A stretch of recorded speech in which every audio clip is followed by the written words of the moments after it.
Hi guys, it's Andreas. Welcome back. Today we're going to be working on how to do portrait retouching.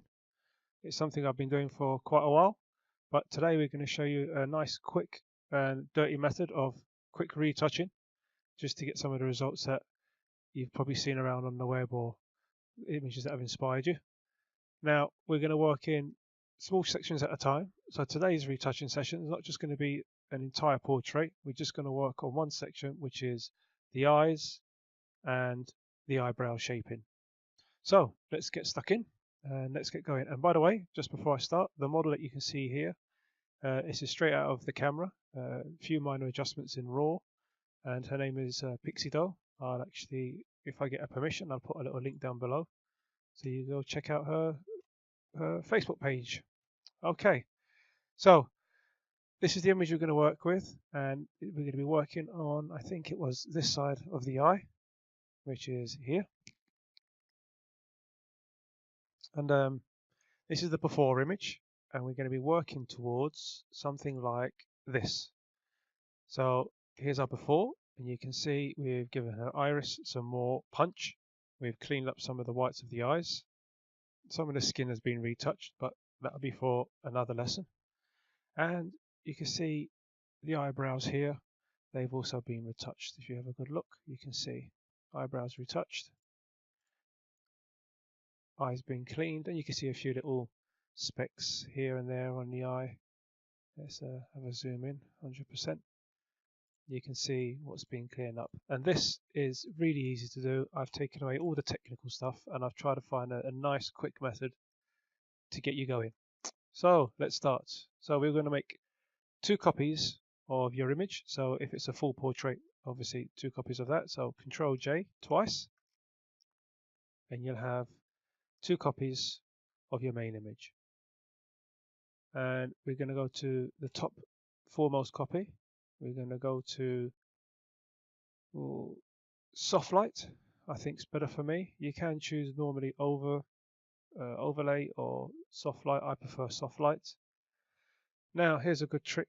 When you're going to go and put a layer mask, which is down this area, just a little rectangle with the black hole in the black circle in the middle, keep your finger on Alt and click Add Layer Mask, and you'll see now the effect that you've just done is gone.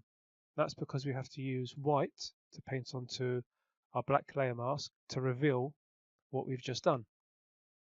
So you'll see now, and keep it now for quick resizing of your brush, keep your finger on Alt, keep right click and drag to the right to make it larger, to the left to make it smaller, up to make it softer, and down to make it hard. So you're going to go midway, get a brush that just fits, and I'm on 100% just for this demonstration. I'm going to go all the way around the eye. I'm going to press X to flick between the foreground and background color, because obviously I don't want none of that on the eye at the top here. And basically that is one step closer to what we're after. So before and after. Now we're going to add a curved adjustment layer to what we've just done. So the top layer, so the top copy you just did, we're going to keep our finger on Alt and click the curves. We're going to click Use Previous Layer to create clipping mask. Press OK. And the reason we do this is this clipping mask is attached to the layer beneath, so it will only affect that layer. And because we already have a layer mask where we've basically masked out the pupil itself and the iris, it means when we move the curves up and down, it's adjusting just that area we've worked in. So I can bring it and make her eye stand out a lot more. So again, here's our before and here's our after. Now for me, that's a great effect. It stands out, it's lovely. Next, we're going to work on the whites of the eyes. Now this method, again, just going to be nice, quick and simple. We're going to go to our healing brush tool. We're going to click lighten. The reason we click lighten is because if we click a white area here, which is lighter than the area we're going to heal over, it will just affect whatever is darker than the lightened area you're sampling from. So make sure you always pick an area near to where you're working from. No point picking something over here because your eyes can't actually see that this is darker and this is lighter sometimes. Or maybe it's just my old eyes. But I like to have things left nice and simple. There's no need for overcomplication of an editing process.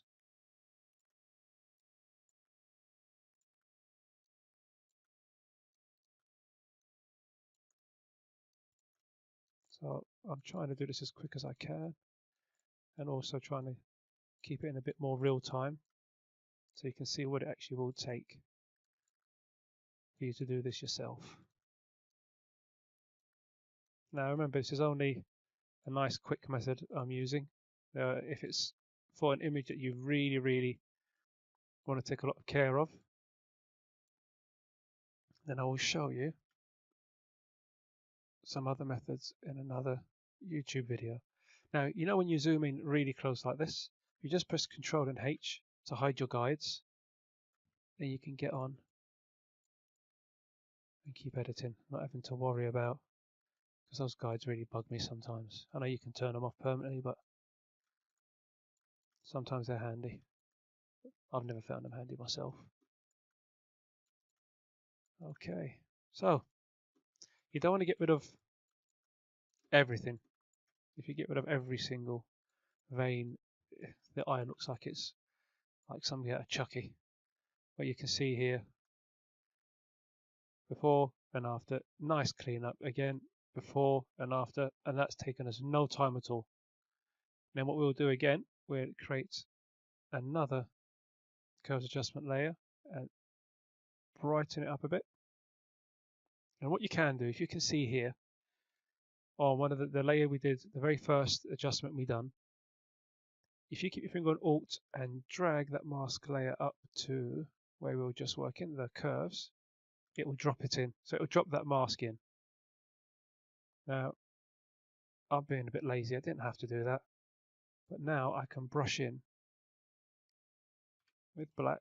I can get rid of, see, you can take it away and I can add. So what I want to do now is add in. I've done that wrong because I'm on the wrong layer. Well, I'm up it. There we go. I can add that white in here. So I'll be a bit more careful. So let's add white in. There we go. Obviously you're going to take, I hope you're going to take a lot more care than me. This is just nice and quick.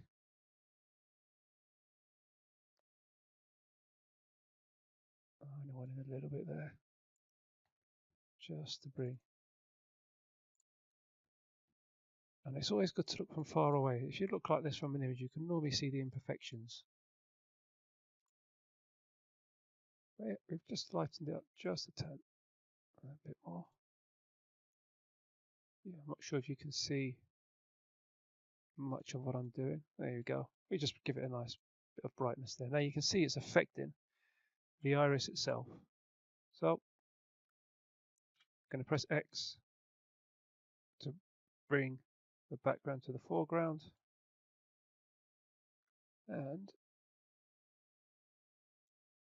I quite like that. Right, next, eyebrow shaping. Nice and easy, this one. Same principle we've been using now. We're going to go to our healing brush tool, make sure it's clicked on lighten, and we're going to just sample from a lighter area. So I'm sampling from just above this eyebrow here and brushing away. And we do that nice and quickly. Don't worry about areas like this, we can fix that afterwards. Now I'm purposely, you can probably hear my mouse clicking like crazy, purposely using my mouse as well. I do use a tablet normally, but not everybody has a tablet. And just to show you can still get precision done when using a mouse. Any stray, I know I'm being a bit picky here, but even these stray ones you can see here, you can clean up if you want to as you're going along. All we want to do is shapen up some eyebrows. Now, a good way to learn, and this is how I learnt, is actually from makeup artists. If you know a good makeup artist, or if your wife's really good, or your girlfriend is really good at putting on makeup and does all this contouring malarkey and everything, then either pay attention or get her to explain one day what it is she's doing and why. And you use that same principle in Photoshop. It's absolutely no different. Apart from this is probably a less painful method of cleaning up eyebrows. So then we're going to work our way around. Now these bits where it's dark like this, where it's smudging, don't worry too much about it for now, because we're going to use the clone stamp tool to get rid of it. I'm just doing a quick job here, cleaning everything up. I would spend more time. I'd probably be zoomed in, a lot more like this, so I can sample an area a lot closer. It will save me having to use the clone stamp tool afterwards.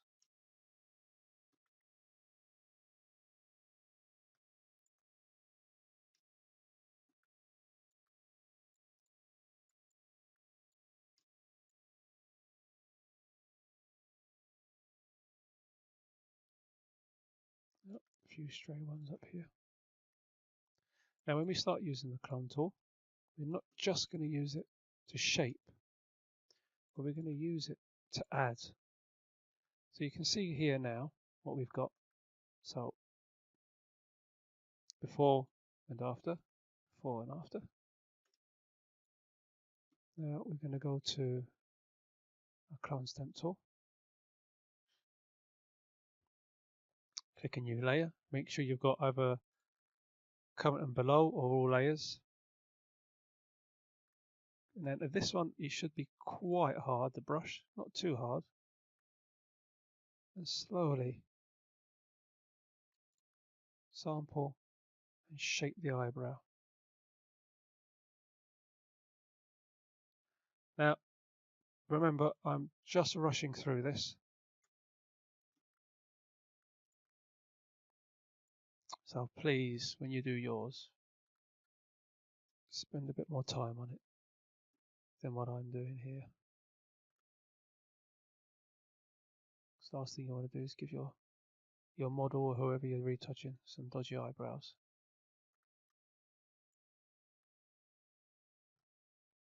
Now, when I was saying about cleaning up the eyebrows a bit more and adding, we're going to do another new layer. And the only reason I work on new layers is just in case I mess something up. We're going to clone, so I'll increase my flow to about 37%. And I will pick parts, let's say for example here where it's quite sparse, these eyelashes. I will click a point, let's say somewhere here. Actually I'll decrease my flow, I'll shrink my brush to fit between the gap where I want the hairs to go. And I will slowly brush in. And again. Then pick another sample from another area, so here might be quite good. And just add a few more eyelashes there. And here where you have a bit of a gap, again, I can pick from here, brush it into the area here, and again, there. It just thickens up the eyelashes that you're working with at the moment. Sometimes you may want to pick ones that are curving, blend them in. And just keep working your way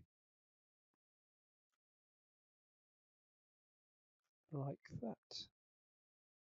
And this was nice and quick. So let's have a look. This was our before image, and this was our after. So before and after.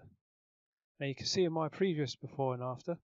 So this was my before and after. So you can see it was shaped slightly different. Spent a bit more time shaping. But it's not that much different compared to what we've just done. So I hope you found this useful. If you do, please subscribe. Give me a thumbs up. And please leave me a comment down below if there's any way that I could improve this or any other suggestions you can pass across to me. Let me know, and I'll see you again next time. Keep being creative, and see you later for now.